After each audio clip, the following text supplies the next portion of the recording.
Bonjour, je suis Olivier Roger. Je me suis intéressé à l'histoire des émissions de cuisine à la télévision. J'ai cherché à savoir si ce type de programme avait influencé les manières de faire la cuisine en France depuis les années 50.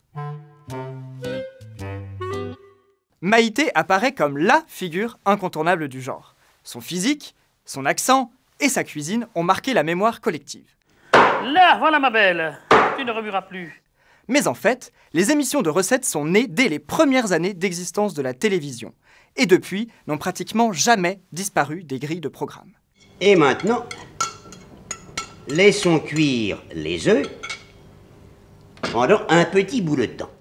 On observe cependant que la mise en scène de la présentation des recettes a beaucoup évolué au fil du temps.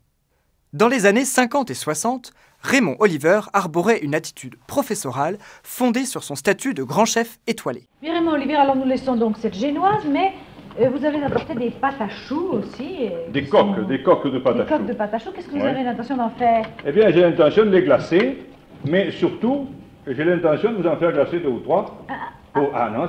C'est pour bien montrer que c'est une chose facile à réaliser.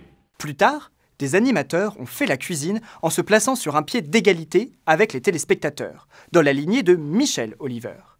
J'ai pris quelques biscottes ce matin, j'ai pas grand-chose. T'as pris des biscottes.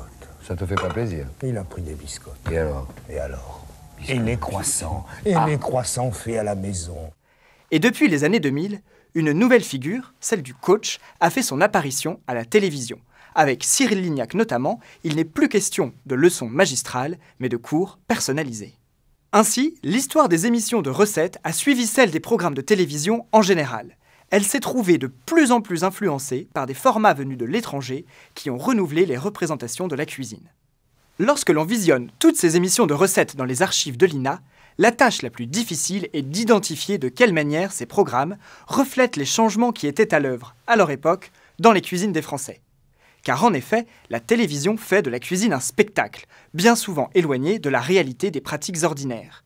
L'exemple emblématique de Maïté montre bien que son succès n'est pas véritablement dû au réalisme de ses recettes, mais au caractère inédit et spectaculaire de ses découpages brutaux ou de ses flambages généreux. Je vais flamber les morceaux. Voilà, il ne faut pas d'allumettes. Oui. Là, et ça va finir de les dorer un petit peu.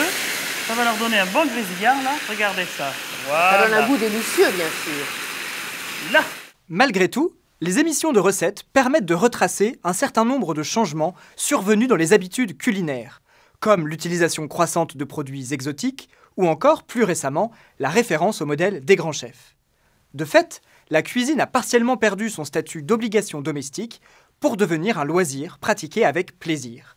Et puisque la télévision a diffusé une image valorisante de la cuisine auprès de son public, on peut penser qu'elle n'a pas seulement reflété ce mouvement, mais qu'elle l'a aussi accompagné en contribuant à la promotion de cette nouvelle approche de la cuisine.